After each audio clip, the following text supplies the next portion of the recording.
माधव जय कुंज बिहारी जय राधा माधव जय कुंज बिहारी जय गोपी जन वल्लभ जय गिरिवरदारी जय गिरिवरधारी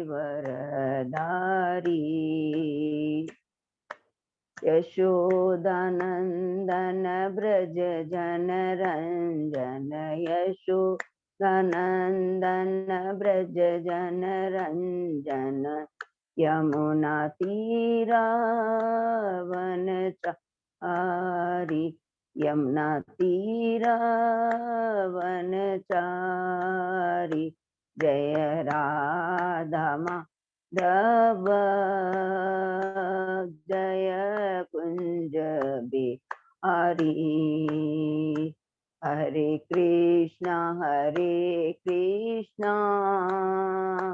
कृष्णा कृष्णा हरे हरे हरे राम राम राम हरे हरे हरे कृष्णा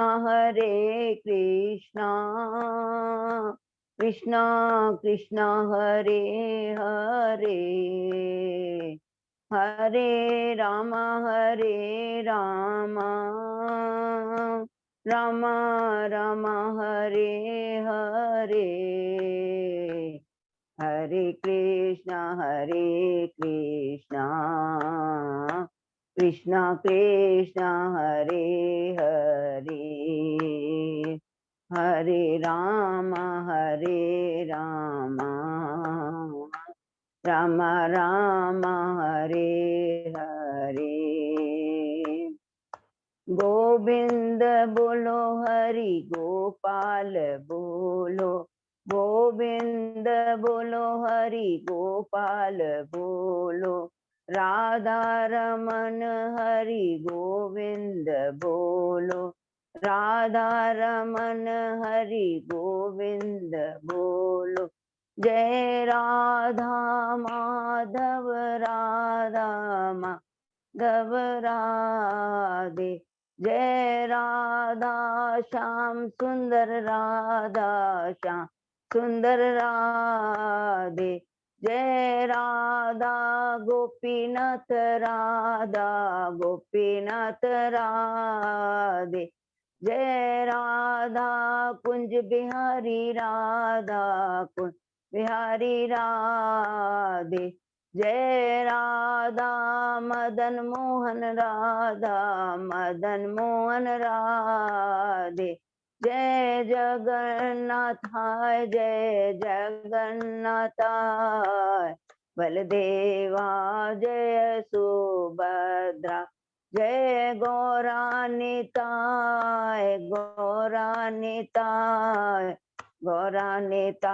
जय गौरानिताय जय जय गुरुदेव गुरुदेव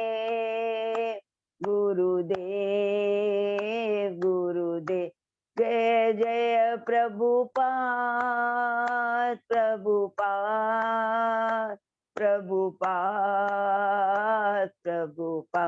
नित्य गौर हरि बोल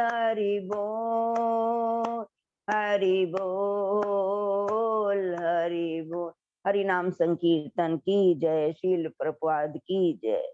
हरे कृष्णा। बहुत बहुत धन्यवाद हेमलता माता जी, बहुत ही सुंदर कीर्तन कराया और आशा करता हूँ सभी भक्तों ने बहुत अच्छे से कीर्तन किया होगा। अभी हम लोग मंगलाचरण करते हैं।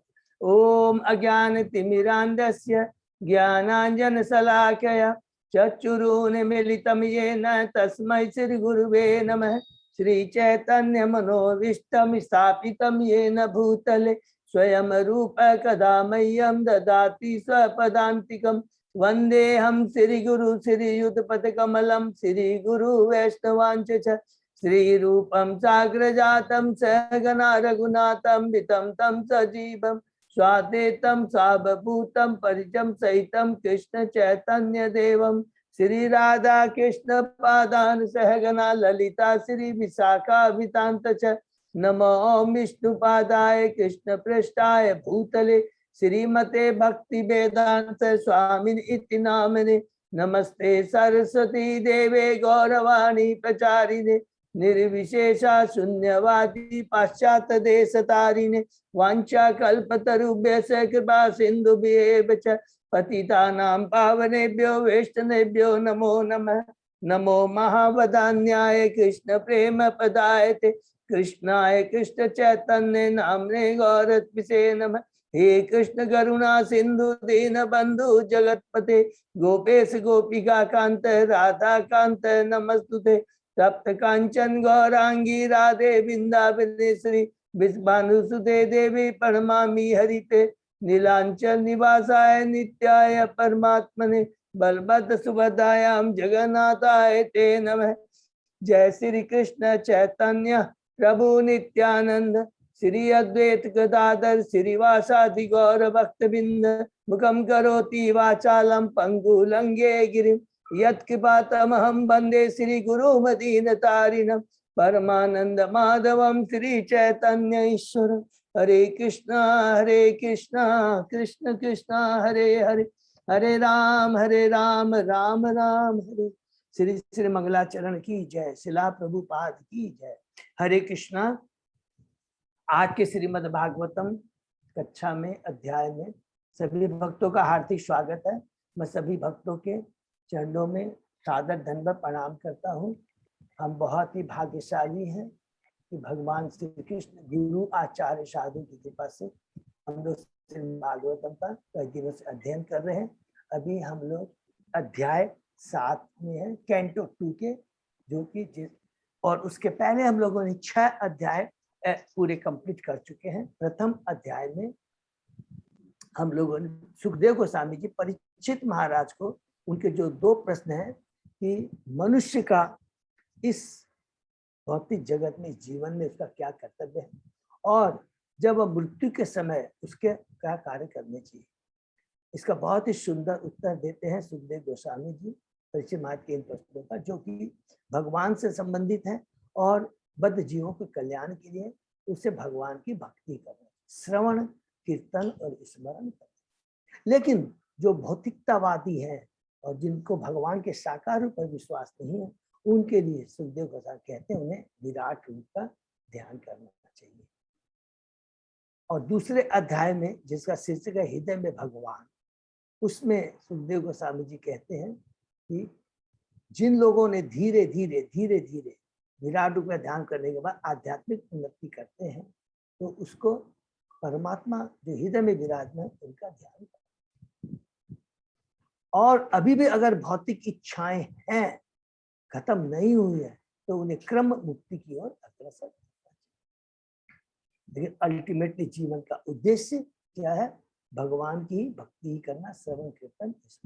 और इस भक्ति करने के लिए जो सबसे बड़ा हमारे लिए अवरोधक है, जो कांटा है, जो हमें भक्ति से दूर ले जाता है, वो भौतिक चीजों के प्रति आसक्ति। और हमने डिस्कस किया था भौतिक चीजों के प्रति आसक्ति का मतलब केवल चीजों से नहीं है, चाहे वो चीजें हो, चाहे हमारा सारे किसी से हमारा जो संबंध है, जो हमारे संबंधी है, दोस्त है, और जो हमारी जो उपाधियां हैं, ये सब भौतिक है। ये हमारे बंधन का कारण।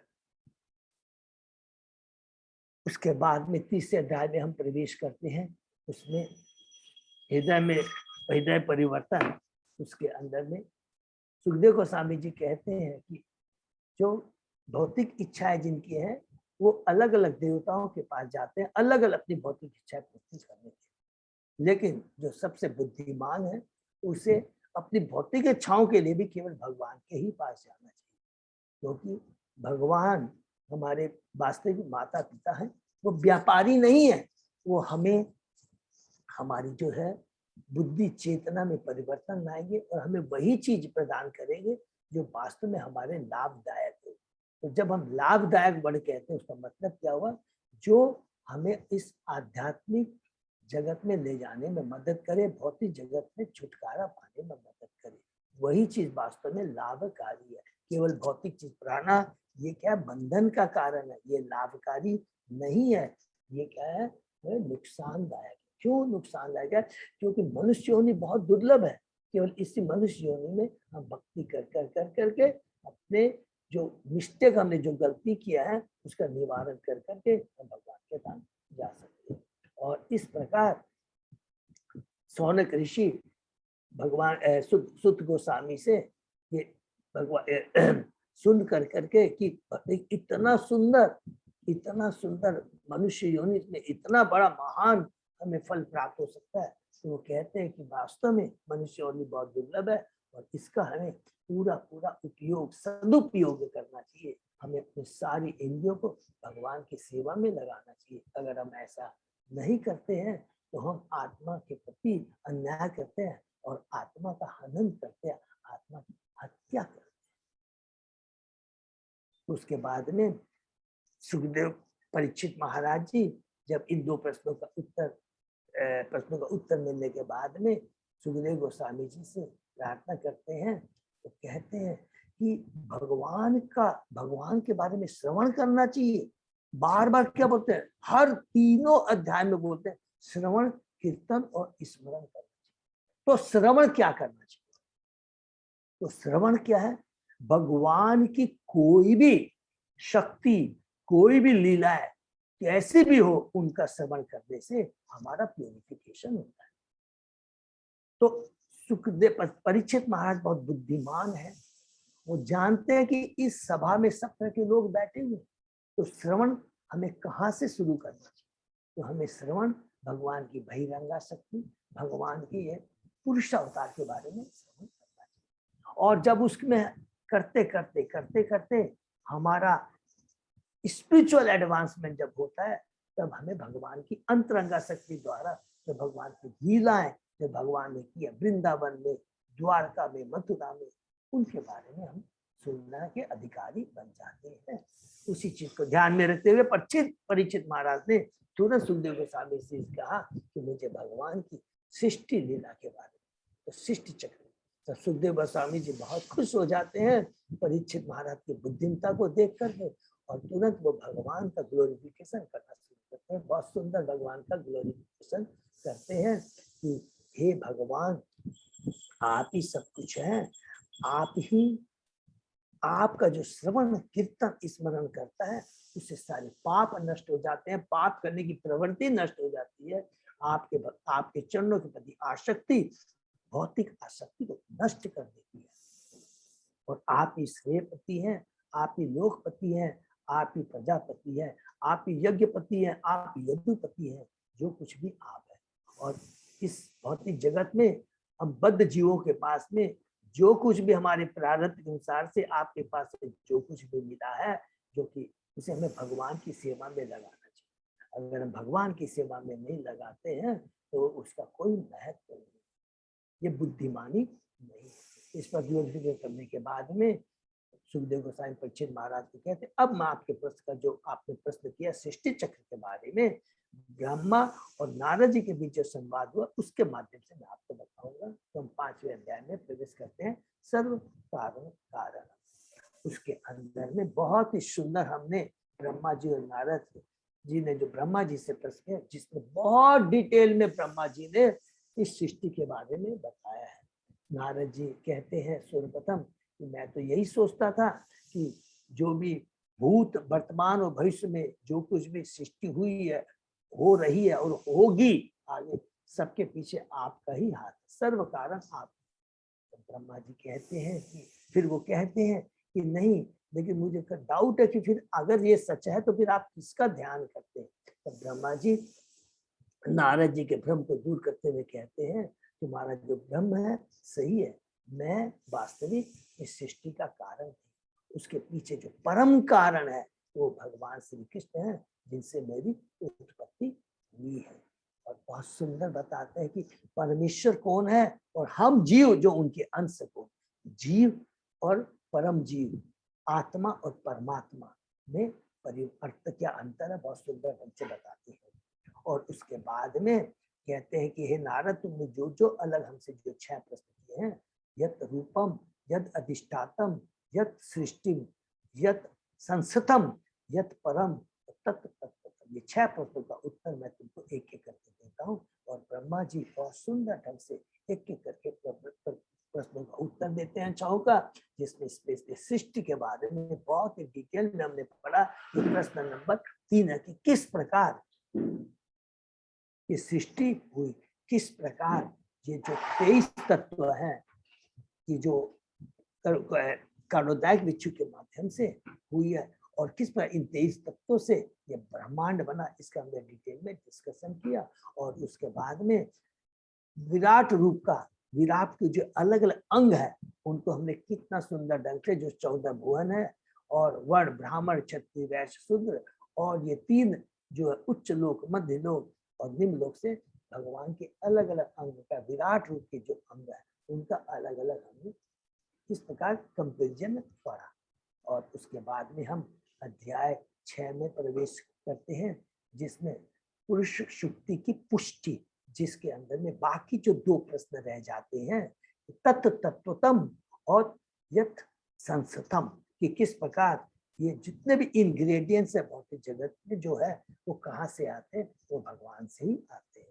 तो बहुत सुंदर 1 से 17 श्लोक में सारे इंग्रेडिएंट्स के बारे में सुना और उसके बाद में ब्रह्मा जी बताते हैं कि केवल भौतिक सृष्टि ही सब कुछ नहीं है, इसके अलावा भी आध्यात्मिक जगत है जो कि पूरी सृष्टि का 75% है, भौतिक जगत तो मात्र केवल 25% है। और जिस प्रकार ब्रह्मा जी ने पहले जीव और आत्मा और परमात्मा का कंपैरिजन करके बताया, उस यहाँ पर बताते हैं भौतिक जगत और आध्यात्मिक जगत में क्या अंतर है। 17वें 18वें श्लोक से लेकर पूरे 22 श्लोक में उन्होंने बताया कि भौतिक जगत तो दुखालय है, टेम्परेरी है और यहाँ पर केवल मरने वाले ही रहते हैं, यहाँ वास्तविक में कोई सुख नहीं है। अगर कोई कहता है हम सुखी है तो यह उसका भ्रम है, 3 गुणों से बंधे होने के कारण वो कहता है मैं सुखी हूँ। लेकिन जैसे वो भगवान की भक्ति करता है, आध्यात्मिक जगत के बारे में जानकारी आती है, तब उसको समझ में आता है कि वास्तविक सुख क्या है। अभी तो हम जो बात करें केवल शरीर के सुख की बात करें, भोग की बात करते हैं, लेकिन जो आत्मा जो शाश्वत है उसका क्या धर्म है, उसको क्या चीज चाहिए, उसके बारे में बताते हैं कि आध्यात्मिक जगत में कोई भी दुख नहीं है, चिंता नहीं है, भय नहीं है, जन्म मृत्यु जरा व्याधि का चक्कर नहीं रहता है, वो शाश्वत है। भौतिक जगत में केवल भय और चिंता है, जन्म मृत्यु जरा व्याधि का चक्कर चलता रहता है। इस पर सुंदर बता करके ब्रह्मा जी कहते हैं कि यद्यपि मेरी उत्पत्ति भगवान से हुई है, यद्यपि मेरे में सारी योग शक्ति है, आत्म साक्षात्कार में पटी हूँ, मैंने बहुत तपस्याएं की है, फिर भी मैं भगवान को नहीं जान सकता। अगर भगवान को अगर हमें जानना है तो भगवान के प्रति हमें समर्पण होगा। जब तक भगवान को हम सरेंडर नहीं करेंगे, उनको हम नहीं जान पाते, कितने भी हमारी भौतिक शक्ति, कितनी योग्यता हो, भगवान को नहीं जान सकते। नंबर 1। नंबर 2 बोलते हैं कि इस जन्म मृत्यु जरा व्याधि से ये पूरा भौतिक जगत पाताल से लेकर ब्रह्मलोक तक में सब मरने वाले ही रहते हैं, और इस जन्म मृत्यु जरा व्याधि के चक्कर से एकमात्र कौन छुटकारा दिला सकता है, भगवान ही दिला सकता है। इस प्रकार बहुत सुंदर गुरु करने की बात कहते हैं, मैंने तुमको जो भी तुमने प्रश्न किया था मैंने तुम्हें बता दिया, अब मैं भगवान के लीला अवतार के बारे में बताऊंगा। तो हम लोग अध्याय 7 में प्रवेश करते हैं। विशिष्ट कार्यों के लिए निर्दिष्ट जो अवतार है भगवान का, हम लोगों ने बहुत डिटेल में पहला श्लोक से लेकर करके 39वें श्लोक के अंदर में भगवान की 25 अलग अलग हमने अवतारों के बारे में पढ़ा है। बड़ा अवतार से लेकर के लास्ट में हम लोगों ने कल्कि और गुड़ा अवतार के बारे में पढ़ा। तो मेरे को पूरा विश्वास है सब भक्तों को संक्षेप में भले हमने पढ़ा हो, लेकिन पूरे जो 25 अवतार हैं और किस उद्देश्य से भगवान ने अलग अलग अवतार में आकर करके क्या क्या लीलाएं की और किस प्रकार भक्तों पर कृपा की, हम लोगों ने इसे पढ़ा। और उसके बाद में सारी लीला अवतार के बारे में वर्णन करने के बाद में भगवान 44 श्लोक से 45 श्लोक में एक ही बात कहते हैं। वो क्या कहते हैं, ऐसा कोई भी जीव नहीं है इस ब्रह्मांड में जो भगवान के वीर्य और शक्ति का अनुमान लगाने में समर्थ। हे नारद, मैं प्रथम जीव हूं, तुम नारद हो शिव, जो कि 12 महाजनों में से हैं। पहले तो वो भी भगवान को जब नहीं पहचान सकते, जान सकते उनकी शक्ति के बारे में, तो और दूसरे जीव कैसे जान सकते हैं? अगर भगवान को केवल जानना है तो उसका एकमात्र उपाय है कि उन्हें क्या है कि भगवान के प्रति समर्पण। आत्म साक्षात्कार के पथ पर अग्रसर होने के लिए हे नारद किसी भौतिक योग्यता की आवश्यकता नहीं होती। भक्ति योग के लिए जिस एकमात्र योग्यता की आवश्यकता है वो केवल भगवान के प्रति समर्पण। यह समर्पण हमारे हाथ में है। प्रभुपाद जी कहते हैं क्या है, केवल हमें इच्छा करनी। अगर हम भगवान को पाने की, भगवान की भक्ति करने की इच्छा व्यक्त करते हैं तो बाकी सारी व्यवस्था भगवान स्वतः ही कर देते हैं। भगवान एक बोनाफाइड गुरु आचार्य भक्त से हमें जुड़वा देते हैं। उसके बाद में 47वें श्लोक से लेकर के फिर यहाँ पर सब कुछ वर्णन करने के बाद ब्रह्मा जी कहते हैं कि ब्रह्म परमात्मा और भगवान। ब्रह्म परमात्मा ये भगवान की आंशिक अभिव्यक्ति है, लेकिन भगवान जो स्वयं साकार है, जो कि गोलोक धाम वृंदावन में रहते हैं, जो कि 2 हाथों में बंसीधारी के लिए रहते हैं, वही अल्टीमेट भगवान का साकार रूप है। और ये जो ब्रह्म और जो परमात्मा है वो उन्हीं की अभिव्यक्ति है। उसके बाद में हमने पढ़ा ज्ञानियों और योगियों से भक्त की तुलना की गई है। ज्ञानी और योगी लक्ष्य प्राप्त होने पर सारी क्रियाएं त्याग देता है, वो स्वार्थी होता है, यद्यपि उसको बहुत कष्ट करने पड़ते हैं। उदाहरण दिया गया है कि गड्ढा जैसे कुआं खोदना पड़ता है, बहुत कष्ट करने पड़ते हैं, तब जाकर करके जल मिलता है। इंद्र को 100 अश्वमेध यज्ञ करने के बाद इंद्र पद की प्राप्ति, लेकिन भक्ति जो करता है वो ऑलरेडी इंद्र का पोस्ट उसे मिला होता है, अर्थात उसे ज्ञानियों की तरह इतने कष्ट नहीं करने पड़ते हैं। नंबर 1। नंबर 2, जिस प्रकार ज्ञानी योगी स्वार्थी होते हैं, उसमें स्वार्थ होता है, मुक्ति की इच्छा होती है। जब एक बार मुक्ति मिल जाती है, इतने कष्ट करने के बाद में भगवान फिर वो कुछ आगे नहीं करते। लेकिन भगवान का भक्त जो होता है, भगवान को पाने के लिए श्रवण कीर्तन स्मरण करता है, और पाने के बाद भी वो श्रवण कीर्तन स्मरण को नहीं छोड़ता है, वो कंटिन्यू कर। इसलिए वो सदैव भगवान की शरण में रहता है।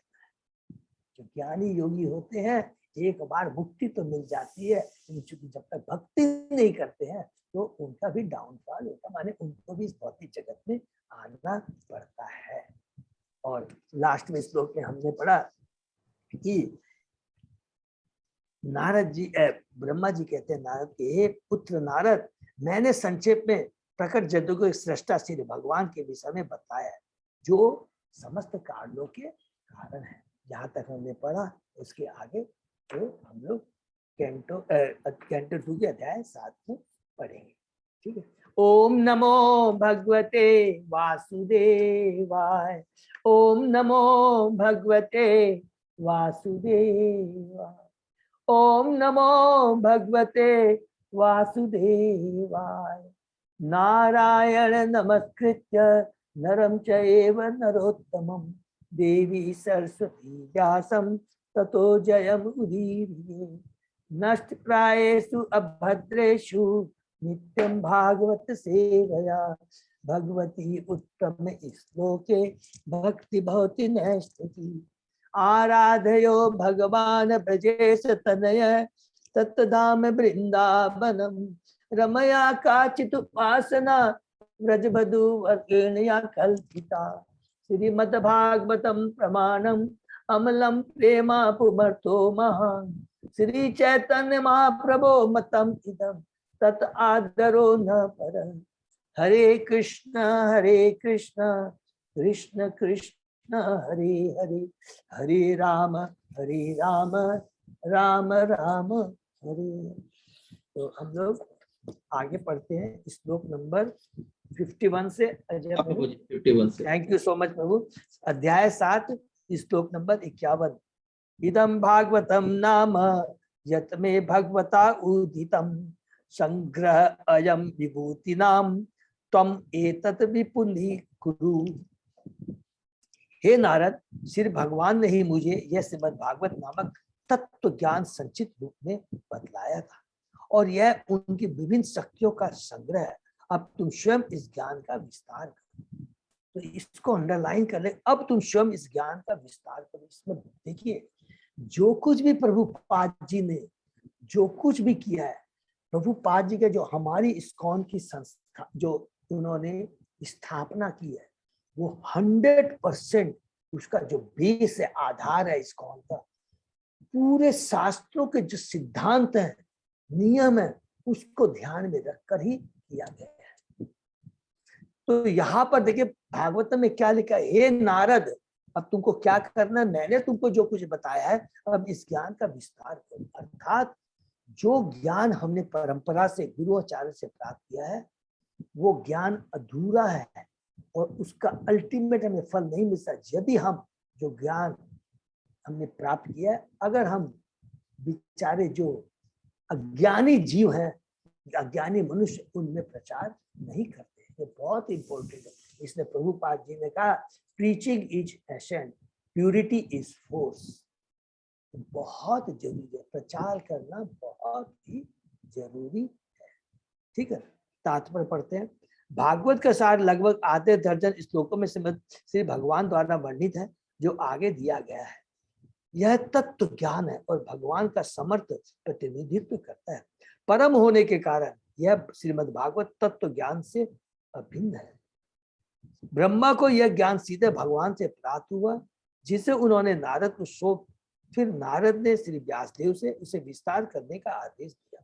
अतः परमेश्वर का दिव्य ज्ञान सांसारिक झगड़ालू व्यक्तियों द्वारा कल्पित नहीं है, वरन देखिए क्या लिखा, यह शुद्ध, शाश्वत, संपूर्ण एवं तीनों गुणों की सीमा से परे है। हरि बोल, इतना शुद्ध, उत्तम, संपूर्ण है, माने पूरा संपूर्ण है। क्यों संपूर्ण है? क्योंकि ये संपूर्ण के द्वारा बोला गया है।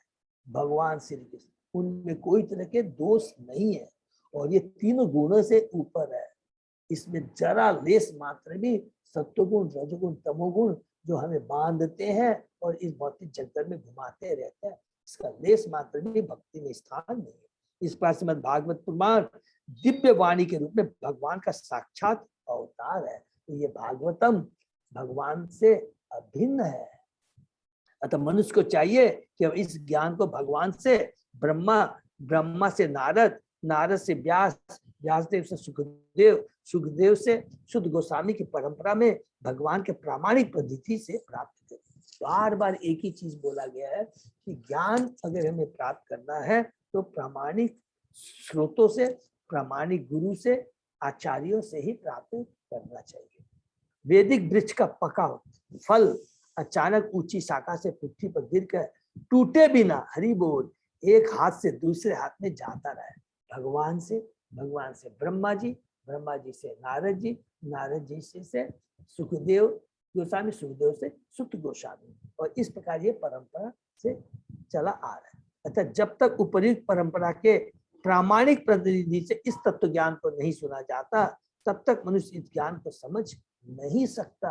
अगर हम प्रोफेशनल से सुनेंगे, नंबर 1, अगर हम अपने प्रयास से सुनने के, जानने का चेष्टा करेंगे, तो ये ज्ञान प्राप्त नहीं हो सकता है। क्यों नहीं हो सकता है? कि हम तो बद्ध जीव हैं, हम कलुषित हैं। तो हम कलुषित जीव कैसे समझ सकते हैं? इसके लिए हमको क्या है, जो भगवान का भक्त है, जिसने आचार्य और गुरु से भगवान के बारे में सुना है, उसने चेतना में प्यूरिफिकेशन आया है, शुद्ध भक्त है, उसके मुखारबिन से हम सुनेंगे, उनके एसोसिएशन में अगर हम लोग सुनेंगे तो तुरंत वो ज्ञान हमारे हृदय में उतरेगा। अदरवाइज वो केवल माथे तक, माने मस्तिष्क तक रह जाएगा, हृदय में नहीं आएगा। और रियल कृष्ण विज्ञान किसको बोलते हैं? कि जो हमारे हृदय में होता है, अर्थात हमारे चेतना में परिवर्तन आए। ज्ञानी होने से जरूरी नहीं है कि हमारी चेतना में परिवर्तन आए। ज्ञानी हो सकते हैं, भक्त नहीं बन पाए। ठीक है, अतः जब तक ऊपरी परिभाषा से प्रामाणिक प्रति इस तत्व ज्ञान को नहीं सुना जाता, तब तक मनुष्य इस ज्ञान को समझ नहीं सकता। इसे उन व्यवसायी भागवत वाचकों से नहीं सुनना चाहिए जो श्रोताओं की इंद्रियों को तुष्ट करके जीविकोपार्जन करते हैं। ये बहुत बड़ा भागवत को बेचना, उसको अपना एक व्यवसाय बनाना, देखिए कितना बड़ा अपराध है, स्पिरिचुअल सुसाइड है। जो सुनता है वो भी दोषी है, जहर पीता है, दूध नहीं, वो विष पीता है। ठीक, नेक्स्ट। यथाहरो भगवती निर्नाम भक्ति भविष्यति सर्व आत्मनि अखिल आधारे इति संकल्प्य वर्ण। तुम इस महा भगवत ज्ञान का संकल्प पूर्वक इस विधि से वर्णन करो, जिससे कि सभी मनुष्य प्रत्येक जीव के परमात्मा तथा समस्त शक्तियों के आधार स्वरूप भगवान हरि के प्रति दिव्य भक्ति उत्पन्न कर सके। हरि बोल। प्रत्येक जीव के परमात्मा, हरि बोल, अर्थात भगवान के हम सब अंश हैं, और इसीलिए भगवान परमात्मा के रूप में बिना समभाव से प्रत्येक, चाहे वो चींटी हो, चींटी से लेकर ब्रह्मा जी तक के हृदय में परमात्मा के रूप में वो विराजमान रहते हैं। ठीक है ना? तो उनके उस जीव को जिसके हृदय में परमात्मा विराजमान है, भक्ति के द्वारा उनको उनका कल्याण करो। माने जो अभिबद्ध जीव है उनमें भक्ति जागृत करो तुम अपने प्रचार के माध्यम से, और जो कुछ भी तुमने मुझसे सुना है। तात्पर्य श्रीमद् भागवत भक्ति तथा भगवान के प्रति मनुष्य के संबंध की वैज्ञानिक प्रस्तुति का दर्शन। हरि बोल। भगवान तथा उनकी शक्ति को जानने के लिए कलयुग के पूर्व इस प्रकार के ज्ञान ग्रंथ की आवश्यकता नहीं थी, लेकिन कलयुग के आरंभ होते ही मानव समाज धीरे धीरे पापाचार यथा पर स्त्री से अवैध संबंध, मादक द्रव्य सेवन, दूध कीड़ा तथा अनावश्यक पशु हिंसा से प्रभावित होने लगा। तो तुरंत इसको पढ़ के हम याद करेंगे कि प्रथम कैंटो में हम लोगों ने पढ़ा था, परीक्षित महाराज में हमने पढ़ा कि किस प्रकार कली का प्रवेश हुआ। कली पहले ही प्रवेश हो चुका था। हमने पढ़ा कि जब द्वापर युग जैसे ही समाप्त हुआ था, लेकिन वो एक्टिव नहीं हुआ था। लेकिन जैसे जैसे कलयुग जैसे जैसे आया, कलयुग माने कलयुग शुरू हुआ, उस समय हमने पढ़ा कि किस प्रकार परीक्षित महाराज ने कली को अलग अलग 4 चीजों में स्थान दिया। जहाँ पर क्या क्या हमने पढ़ा है कि जहाँ पर अवैध संग होता है, पवित्रता जाती है। मादक सेवन का सेवन करने से क्या जाती है? 4 चीज हमने पढ़ा है। पवित्रता जाती है, सत्यता जाती है, तपस्या जाती है, वेरी गुड। और चौथा क्या था?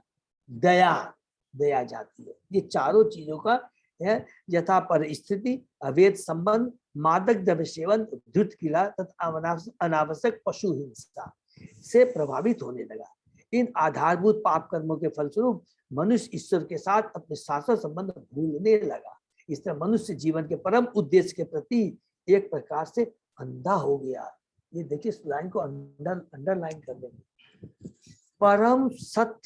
परम सत्य के प्रति उसकी जानकारी के पीछे जो परम उद्देश्य है, परम सत्य को प्राप्त करना, जो जीवन का परम उद्देश्य के प्रति अंधा। और आज के दिन देखिए, हम लोग भक्ति कर रहे हैं, लेकिन जब शास्त्र को हम पढ़ते हैं तो वो समझ में आता है कि इस कलयुग में 99% लोग क्या है, परम उद्देश्य को नहीं जानते।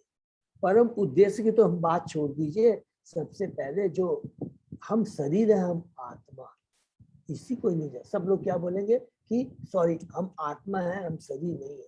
अब जितना भी क्वालिफाइड लोगों से मैंने एक दो जब पूछा, वो नहीं बता सकते कि हम शरीर है कि आत्मा। और इस आत्मा का भगवान से क्या संबंध है? भगवान कौन है? उसका परम उद्देश्य, लक्ष्य क्या है? वो तो बहुत दूर की बात है। भगवान की बहुत बड़ी कृपा है, इस कलयुग में गुरु आचार्य प्रभुपाद जी की कृपा से हमें यीशु अवसर प्रदान हुआ है कि हम कुछ भक्ति करने का प्रयत्न कर रहे हैं। जीवन का परम उद्देश्य गैर जिम्मेदार पशुवत जीवन, अर्थात आहार, निद्रा, भय तथा मैथुन, इन 4 पाश्विक कृतियों में कृत्रिम ढंग से लगे रहना नहीं है। अरे गृह मेधी नहीं बनना है, अदरवाइज हम 2 पांव के पशु कहलाएंगे। इस प्रकार अविद्या के अंधकार में ग्रस्त अंधे मानव समाज के लिए श्रीमद् भागवत दीपक का कार्य करता है। तत्व ज्ञान के वर्णन की आवश्यकता आरंभ से या परिवर्तनशील सृष्टि के आदि से ही हुई। इसलिए तत्व ज्ञान के माने भगवान आत्मा के ज्ञान की दरकार, परमात्मा से मेरा क्या संबंध है, इस खोए हुए संबंध को कैसे पुनः स्थापित करते हैं, और ये जो परिवर्तनशील जो सृष्टि है ये कैसी है, इसका उद्देश्य क्या है, ये क्या हमारे रहने की जगह है, इन सब की जानकारी बहुत जरूरी है। मैंने क्योंकि शुरू से आरंभ हुई, क्योंकि मनुष्य योनि मिली है, इसीलिए मिली है सबको, इसके लिए ही मनुष्य योनि मिले और इसी का हमें सदुपयोग करना है। जैसा कि हम पहले कह चुके, श्रीमद् भागवत का प्रस्तुतिकरण इतना वैज्ञानिक है कि कोई भी निष्ठावान छात्र इससे ध्यानपूर्वक पढ़ करके या प्रामाणिक वक्ता से नियमित रूप से सुन करके भगवत ज्ञान को समझ सकता है।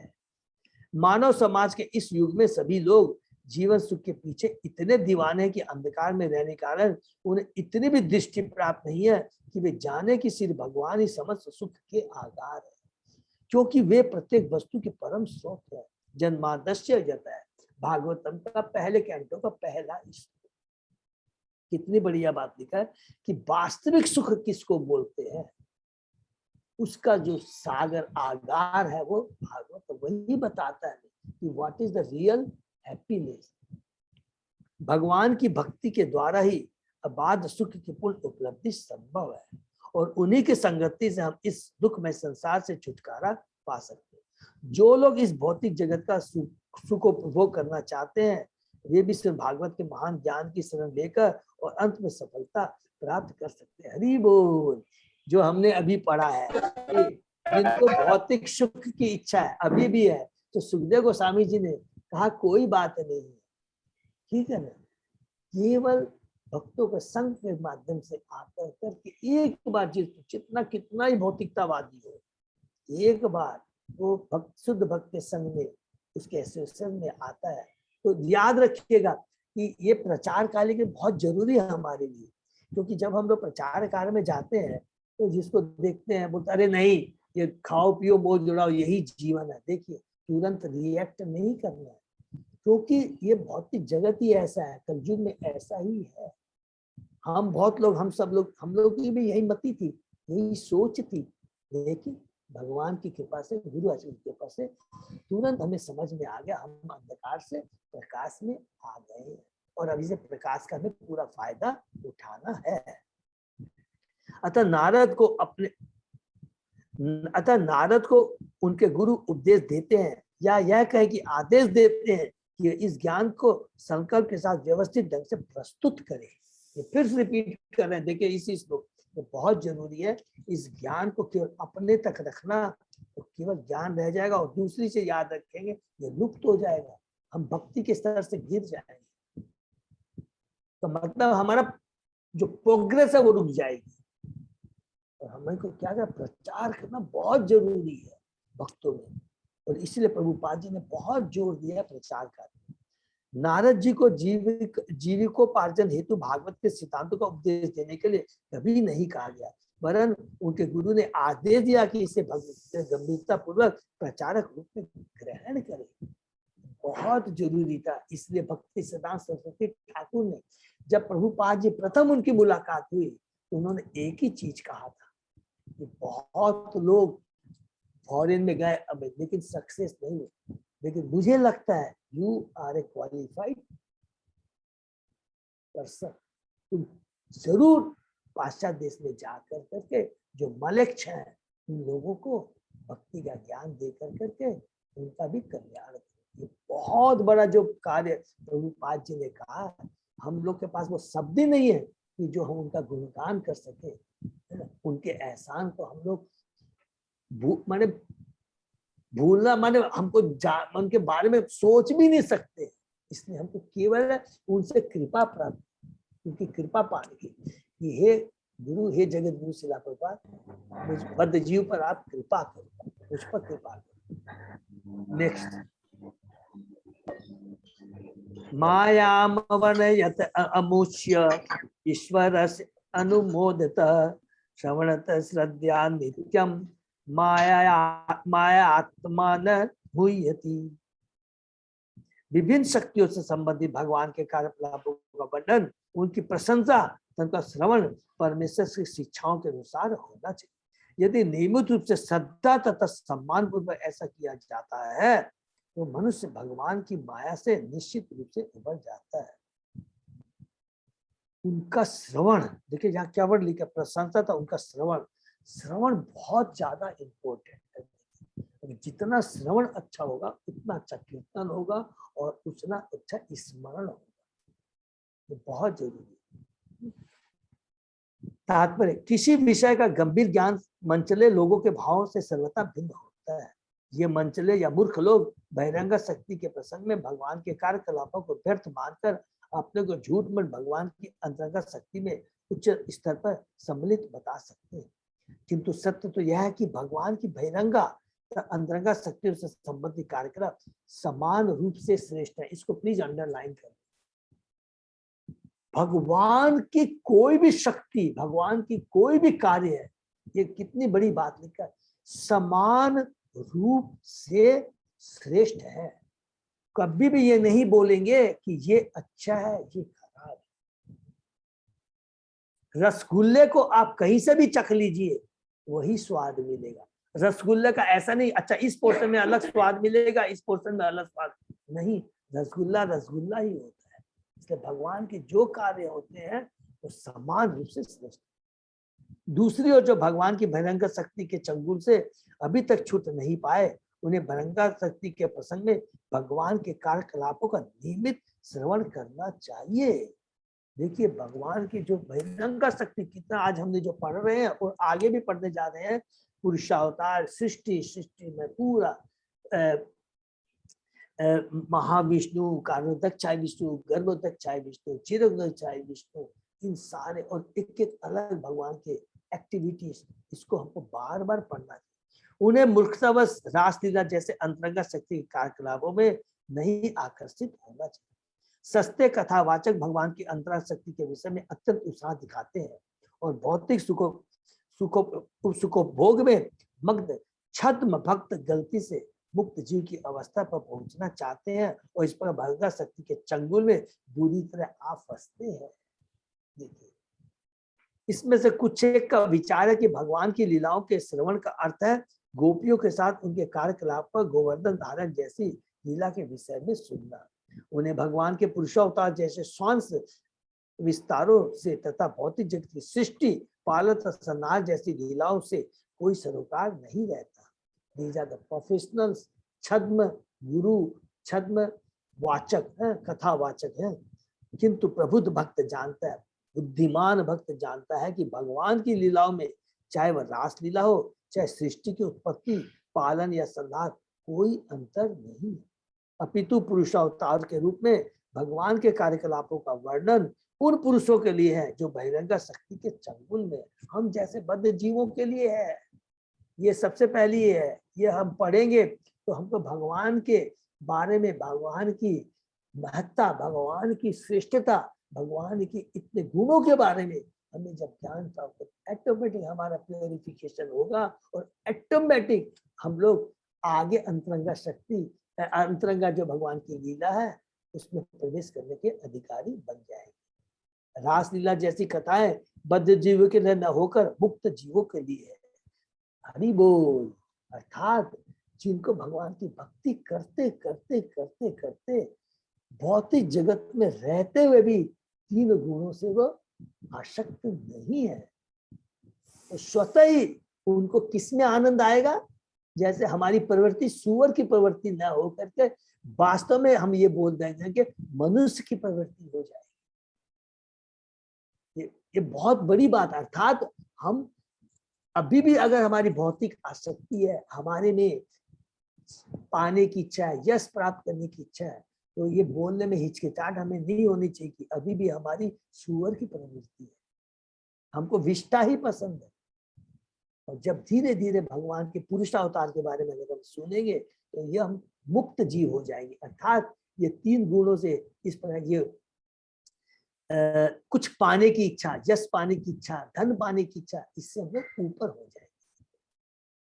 अतः बद्ध को चाहिए कि भयंकर सत्य प्रसंग में भगवान की लीलाओं को भक्ति तथा प्रसन्नता के साथ सुने। ये थोड़ा अंडरलाइन कर लेंगे।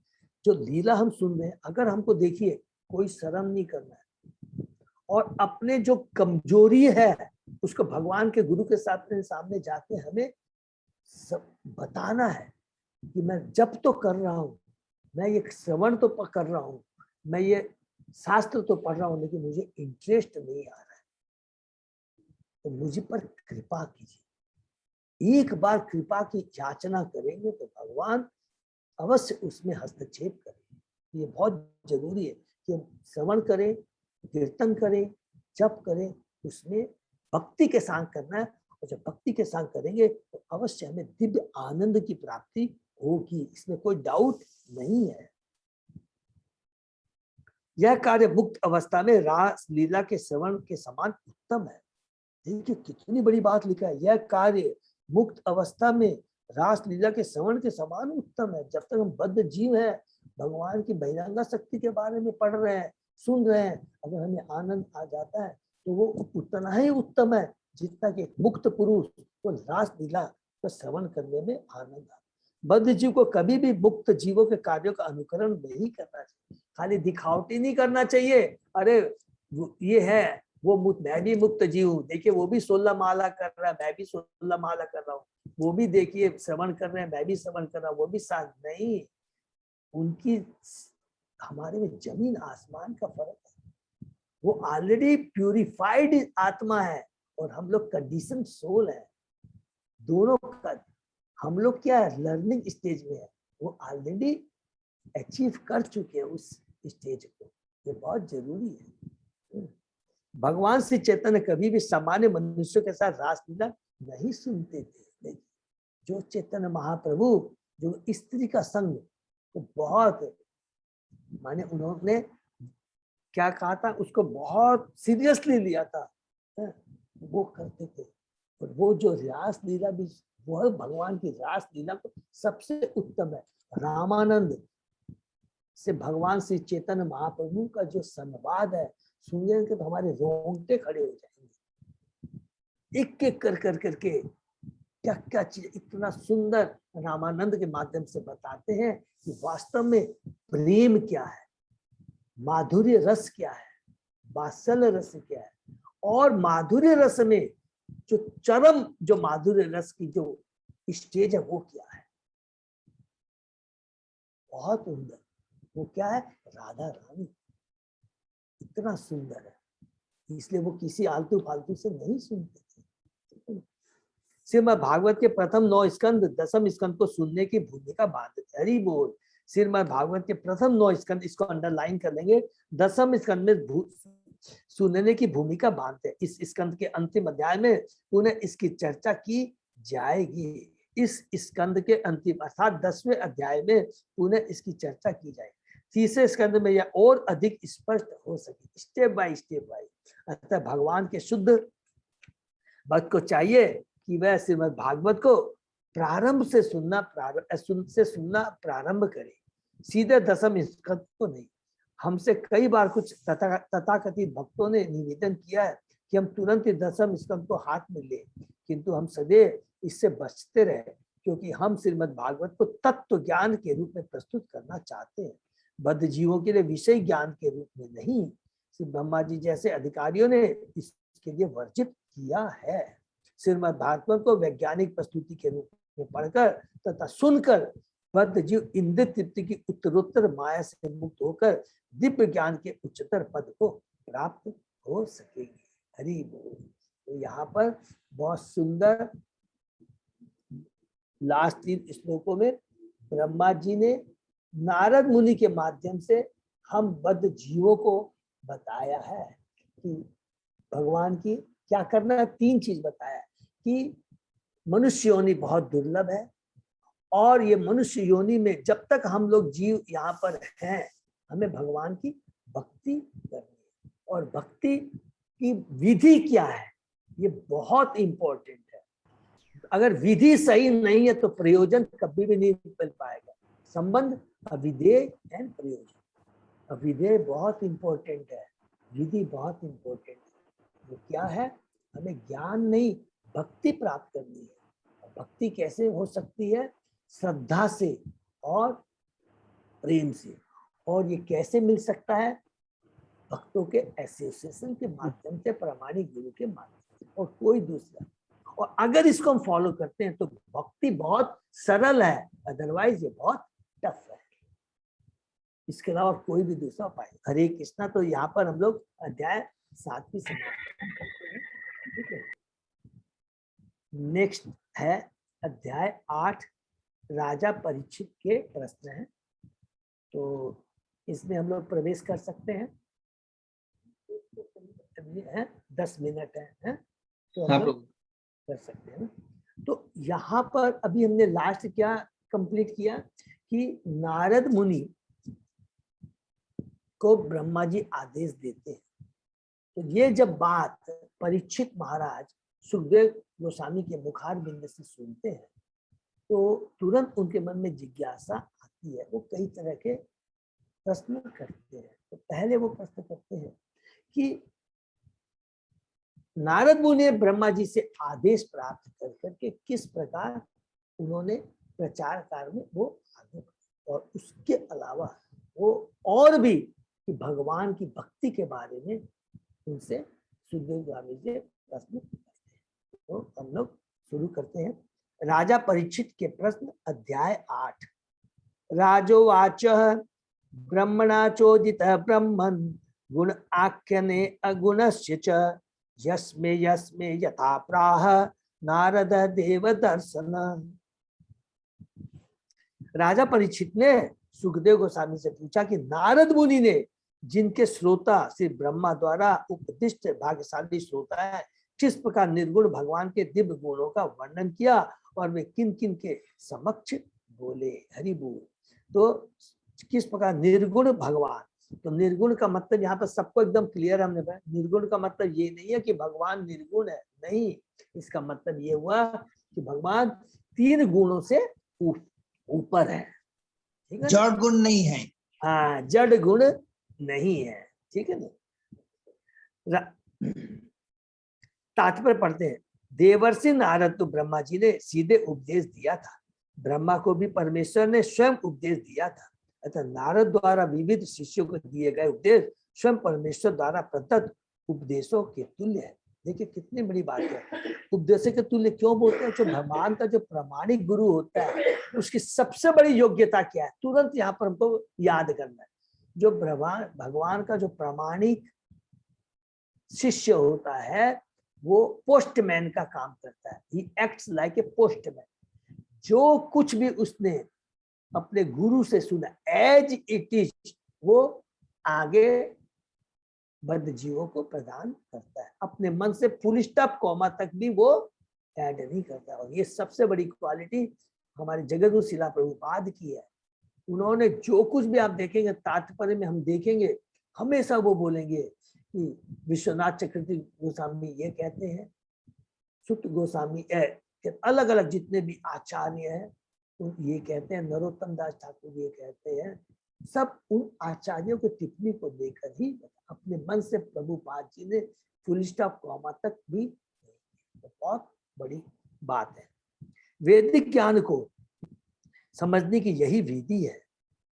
यह शिष्य परंपरा द्वारा भगवान से प्राप्त होकर अवरोही क्रम से, माने अवरोही माने ऊपर से नीचे, सारे विश्व में वितरित होता है। किंतु मानसिक चिंतकों से वैदिक ज्ञान प्राप्त करने का अवसर ही नहीं आता। अतः नारद मुनि जहाँ कहीं भी जाते हैं ईश्वर का प्रतिनिधित्व करते हैं और उनका प्राकट्य परमेश्वर के ही समान उत्पन्न होता है। इसी प्रकार कहा गया जो गुरु होता है वो भगवान के ही समान होता है। वो भगवान नहीं होता लेकिन भगवान के ही समान होता है। वो इसलिए भगवान के समान होता है कि वो जो कुछ भी कहता है उसकी अपनी वाणी नहीं होती है, वो भगवान की ही वाणी होती है। ठीक है। इसी प्रकार जो शिष्य परंपरा दिव्य उपदेश का कठोर अनुसरण करती है वही प्रामाणिक होती है और इन प्रामाणिक गुरुओं की परीक्षा यह है कि प्रारंभ में भगवान ने अपने भक्तों को जो उपदेश दिया था और अब शिष्य परंपरा में जो उपदेश दिया जाता है उसमें कोई अंतर नहीं होना चाहिए। नारद मुनि ने भगवान के दिव्य ज्ञान को जिस प्रकार वितरित किया उसका वर्णन बाद के स्कंदों में भी किया जाएगा। बहुत अलग अलग हम लोग सुनेंगे, बीच बीच में सारी चीजें आएंगी। जब भी सुत गोस्वामी जी परिचय सूत्र के संवाद में अलग अलग बताए जाएंगे कि विदुर जी ने मैत्रेय मुनि को ये कहा, नारद जी ने युधिष्ठिर महाराज को ये कहा। ये बहुत ही सुंदर अच्छे ढंग से ये प्रस्तुत किया गया है। ऐसा भी प्रतीत होता है कि भौतिक सृष्टि के पूर्व भी भगवान का अस्तित्व था, फलतः उनके दिव्य नाम गुण इत्यादि किसी भौतिक गुण को सूचित करने वाले नहीं। अतः जब भी भगवान को अगुण कहा जाता है तो इसका अभिप्राय यह नहीं होता कि वे गुण रहित है, वरन यह कि उनमें सतो रजो तमो गुण जैसे कोई भौतिक गुण नहीं पाए जाते, जड़, जैसे कि कार्तिक दास कृष्णदास प्रभु ने बताया, जो बद्धजीवों में पाए जाते हैं। समस्त भौतिक विचारधाराओं से परे होने के कारण ही उन्हें अगुण कहा जाता है। अर्थात कि जिनमें ये तीन गुण होते हैं भौतिक गुण, वो उसको बद्धजीव कहते हैं। लेकिन जिनमें ये नहीं होता, आज हमारे गुरु आचार्य, इनमें कभी भी हम लोग को सोचना भी नहीं है, भौतिक जगत में रहते हुए भी मुक्त पुरुष है, और वो इसलिए है इस भौतिक जगत में हम बद्धजीवों का कल्याण करने के लिए, भगवान के आदेश का, चेतन महाप्रभु की वाणी को साकार करने के लिए वो ऐसा करते रहते हैं। नेक्स्ट, एतत् वेदितम् इच्छामि तत्त्वं तत्त्वविदाम वर, हरे अद्भुत विरस्य कथा लोक सुमंगला। हरि बोल। राजा ने कहा, मैं जानने का इच्छुक हूँ, अद्भुत शक्तियों से संपन्न भगवान से संबंधित कथा है निश्चय ही समस्त लोकों के प्राणियों के लिए शुभ है। श्रीमद् भागवत परमेश्वर की लीलाओं के वर्णनों से भरा पड़ा है और प्रत्येक लोक में निवास करने वाले जीवों के लिए मंगलकारी। जो इसे संप्रदाय विशेष मान बैठता है वह निश्चित रूप में भ्रम में रहता है। इसको भी अंडरलाइन कर लेंगे। अगर कोई भी आपको मुसलमान या कोई भी जो धर्म को मानने वाला है उसको खोल के आप दिखा देंगे भगवत गीता और भागवतम, उनको बोलेंगे कि कहाँ पर भी एक शब्द भी संप्रदाय के बारे में लिखा है कि ये हिंदू का है, ये किसी मुसलमान की है। इसमें किसके बारे में बताया गया? आत्माओं के बारे में। और ये सारी आत्माएं चींटी से लेकर ब्रह्मा तक सब भगवान के अंश में वांश से जीव लोके जीव भूत सनातन। श्रीमद् भागवत भगवान के समस्त भक्तों के लिए अत्यंत प्रियसात है, लेकिन अभक्तों के लिए भी यह कल्याणप्रद है, क्योंकि इसके अनुसार भौतिक शक्ति के चक्कर में पड़े हुए अभक्त लोग भी चंगुल से छूट जाते हैं यदि वे श्रद्धा तथा मनोयोग से शिष्य परंपरा के समुचित स्रोत से श्रीमद् भागवत की कथा को सुनते हैं। ये बहुत इंपॉर्टेंट है। जो अभक्त भी है वो भी भक्त बन जाते हैं। इसलिए हमने पढ़ा था श्रद्धा, साधु संग और भजन क्रिया। तो प्रथम साधु संग है, भक्त से अभक्त को मिलता है। ये हमने पढ़ा था। देखिए विश्वनाथ चक्रवर्ती इतनी सुंदर है कमेंट्री हमने पढ़ा। हमने पढ़ा श्रद्धा, जिसमें श्रद्धा आएगी तो उसको साधु संग मिलेगा। लेकिन यहाँ पर विश्वनाथ चक्रवर्ती मैंने पढ़ा इतना सुंर का, पहला जो साधु संग किसका कर्तव्य है? एक भक्त का ड्यूटी है अभक्त को संग देना।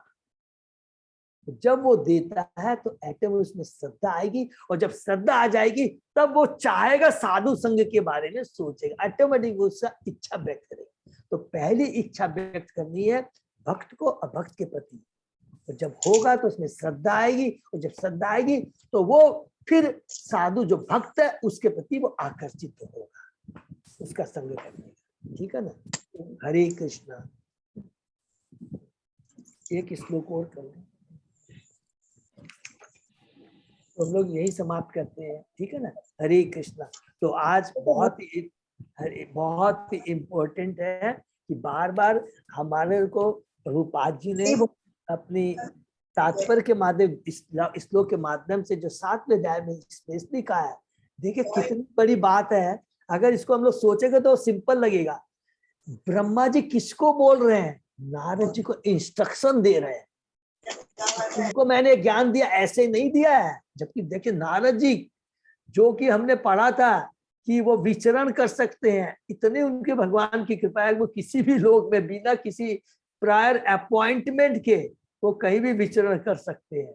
उनको ब्रह्मा जी कह रहे हैं कि तुमको मैंने ये जो ज्ञान दिया है ये तुमको बद्ध जीवों में प्रचार करना है। तो आज का ये जो हमने अध्याय पढ़ा है ये भक्ति ही जीवन का परम लक्ष्य है, लेकिन भक्ति पहले आचार और उसके बाद प्रचार। प्रचार बहुत जरूरी है, इसलिए हम सब लोगों को मिल करके एक दूसरे को उत्साहित करना है, प्रोत्साहित करना है कि ज्यादा से ज्यादा भक्तों को हम भक्ति में ला सके। अगर हम सच कहते हैं अपने जीवन में एक जन को भी, जैसे प्रभुपाद जी एक जन को भी मैं भक्त बना पाया तो ये मेरे लिए बहुत बड़ा अचीवमेंट होगा। अगर हम किसी को भी, देखिए आज हम लोग जो भगवत गीता का प्रचार करते हैं, डिस्ट्रीब्यूशन करते हैं, भागवत का डिस्ट्रीब्यूट करते हैं, अलग अलग प्रोग्रामों में भक्तों को प्रोत्साहित करते हैं, उनके लिए व्यवस्था करते हैं, यही रियल भक्ति है और इससे भगवान बहुत प्रसन्न होते हैं। तो इसमें हमको पूरा एक दूसरे को मदद करनी है, एक दूसरे को उत्साहित करना है कि ज्यादा से ज्यादा हम लोगों को भक्ति में ला करके शिला प्रभुपाद चेतन महाप्रभु के स्वप्न को साकार करे। जारे देखो तारे को कृष्ण उपदेश, हमारा आज्ञा गुरु हो तारो यही देश। हरे कृष्ण। हम लोग यहीं पर विराम देते। ठीक है, किसी का कोई प्रश्न है तो पूछते। प्रभु जी मैं एक चीज पूछना चाह रहा था, जैसे आपने लास्ट में बोला अभी कि अभक्तों को भक्ति में लाना, तो अभी इस कलयुग में ये डर नहीं है अभक्तों को भक्ति लाने के चक्कर में हम खुद अभक्त न हो जाएं? मतलब ये बहुत बड़ा था, जैसे ही बोलते हैं तो वो तो सुनते नहीं और खुद हम लोग को भी फिर वो ज्ञान देना चालू कर देते हैं। प्रभु देखिए क्या किया जाए? प्रभु एक्चुअली इसमें डीपली अगर सोचेंगे ना प्रभु, दो चीज है। देखिए क्या है, हमने शायद कल ही डिस्कस किया था, नाम अपराध में लिखा हुआ है, बहुत सब लोग ध्यान, बहुत अच्छा प्रश्न है अजय प्रभु का, बहुत सुंदर प्रश्न। देखिए नाम अपराध में हमने 9वां नाम अपराध क्या लिखा है, अब भक्तों को भगवान के नाम के महिमा के बारे में नहीं बताना। लेकिन कलयुग में प्रभुपाद जी के पास से, चेतन महाप्रभु की कृपा से इसको भी हम लोग क्रॉस कर सकते हैं। ये बहुत सूक्ष्म बातें हैं, बहुत ध्यान से सुनो, क्योंकि ये कलयुग है ना, इसमें देखिए चारों तरफ हाहाकार है, मंद बुद्धि है, अल्प आयु है, अल्प बुद्धि है। तो हमें प्रयत्न करना है, जब वो हम प्रयत्न करेंगे, उनके नेगेटिव कमेंट भी आ सकते हैं, बहुत कुछ भी हो सकते हैं, लेकिन हमें क्योंकि याद रखना, नित्यानंद प्रभु ने भी ऐसा ही किया था, जगाई भगाई को प्रयत्न किया था और चेतन महाप्रभु बहुत खुश हुए थे। बाहरी दृष्टि वो दिखाते हैं कि तुमने ऐसा क्यों किया, तुम क्या हो गया, और मारने के लिए जाते हैं। तो नित्यानंद प्रभु क्या बात बोलते हैं, हे महाप्रभु आप वो इंस्ट्रक्शन दे रहे, याद दिला रहे महाप्रभु को कि आप ही ने तो कहा था कि जो भी जारे देखो तारे का कृष्ण उपदेश, हमारा क्या गुरु हो। और चेतन महाप्रभु खुश हो जाते हैं और वो बहुत खुश हो जाते हैं। तो इसलिए प्रभु हमको करना है। और आपने जो कहा हम लोग अभक्त हो जाएंगे, मैं गारंटी लेता हूँ कि आप जैसा भक्त कभी अभक्त नहीं होगा। नहीं, कोई भी नहीं होगा, क्योंकि हम लोगों को क्या क्यों होगा कि हमारे में कोई क्वालिफिकेशन नहीं है, हमारे पास जो आध्यात्मिक शक्ति है, गुरु आचार्य की शक्ति है, उसी माध्यम से आज हम लोग बैठ करके भागवतम पढ़ पा रहे हैं और प्रचार करने का प्रयत्न कर पा रहे हैं। हमारी कोई योग्यता नहीं है, इसलिए कभी भी हम लोग को नर्वस नहीं होना, एकदम आगे बढ़ जाना है, ये नहीं देखना है। हाँ? तो जो एंटी प्रीचिंग भी करता है, जो बहुत से तरह के लोग मिलेंगे, गुस्सा नहीं करना है। 100 में 1 लोग ऐसे 2 लोग मिलेंगे, लेकिन आप खुद ही आप बताइए, हम लोग आज 100 लोग से मिलते हैं तो उसमें से कितने % लोग बोलते हैं कि भगवान नहीं है? अभी हम लोग यहाँ जितने बैठे हुए, कुछ लोग ऐसे होंगे, उनको समझाना पड़ता है, बोलना पड़ता है, हम नहीं समझ पाते हैं, तो हम लोग सीनियर डिप्टी से उनको कांटेक्ट कराने का प्रयत्न करते हैं, क्योंकि ये चेतन महाप्रभु का आदेश है। ठीक है ना प्रभु? हरे कृष्ण। हरे कृष्ण, दंडवत प्रणाम प्रभु। दंडवत प्रणाम। अनाउंसमेंट धन्यवाद, प्रणाम। हाँ अजय प्रभु कुछ बोलना चाह रहे हैं? नहीं मैं नहीं बोलना चाहता, आप बताइए कुछ अगर कोई फर्दर। हरे कृष्णा। तो हम लोग यहीं पर विराम देते, ठीक है ना? पूजा में क्लास थी पढ़े में प्रभु जी फिर डिस्कस ओ हाँ प्रभु, अच्छा sorry, thank you so much प्रभु। 12 तारीख से लेकर 18 तारीख तक वो क्लास नहीं होगी। ठीक है, 12 से 18, 12 to 18। ओके, वैसा मैसेज कर देंगे अभी। हाँ प्रभु प्लीज जरूर कर देगा। अच्छा वो आपने मेरी याद दिला दी, थैंक यू सो मच। हरे कृष्ण। हरे कृष्णा। और इसके हरे कृष्णा। हाँ प्रभु, मोहनदास प्रभु कुछ बोल रहे हैं सर। मोहनदास को कुछ थैंक यू। हाँ ये प्रभु जी ने इतना अच्छा प्रश्न पूछा तो मेरे ध्यान में यह आया कि कहते हैं कि जैसे आपने कहा भक्तों का संग नहीं करना है, तो हमको उनके साथ घुल मिल नहीं जाना है। जितना अपने को कहना आता है हम कह सकते हैं, हम इतना कह सकते हैं कि हमारे भक्ति वृक्ष में आइए, प्रोग्राम में आइए, या ये पुस्तक ले लीजिए। पुस्तक देने में क्या है, या तो ना कर देगा तो ना कर देगा। और लेकिन हमको उनके रंग में नहीं होना है, उनका संग हमको नहीं लेना। हम उनको हमारा संग देंगे। जैसे आप बता रहे थे, अगर हम ये दिखाने जाएं कि मैं हिंदी सिनेमा के जितने सुपरस्टार हैं मैं उनको कन्वर्ट कर दूंगा, सबको भक्त बना दूंगा और मैं बंबई में जाके वहीं उनके साथ उठ बैठ करूंगा, तो उसमें बड़ा खतरा है। राइट, उनको तो भक्त में बना नहीं पाऊंगा, मैं स्वयं ही अभक्त बन जाऊंगा। इसलिए अपनी कमियों को देखते हुए करना चाहिए। जैसे कि प्रभुपाद है, नित्यानंद प्रभु है, वो लोग तो बहुत पोटेंट प्रीचर हैं, हम तो वैसे नहीं है।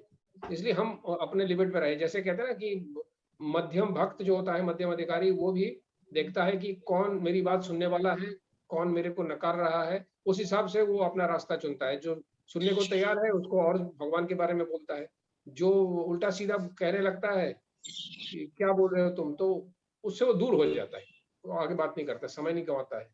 ऐसे कि प्रीचर को देखना पड़ेगा कि किसके साथ मैं कितना बात करूं, किसको कितना मैं अप्रोच करूं। तो ये मेरे को ध्यान में आया, इसलिए मैं सोचा थोड़ा शेयर। हरी बोल। बिल्कुल मध्यम अधिकारी का प्रभु ने बताया है। तो उसने बिल्कुल मोहन प्रभु ने जो कहा है कि हमको अपनी हमारा देख कर करके कि हमको उससे करना, उसमें हमको घुल मिल नहीं जाना चाहिए। ठीक है ना।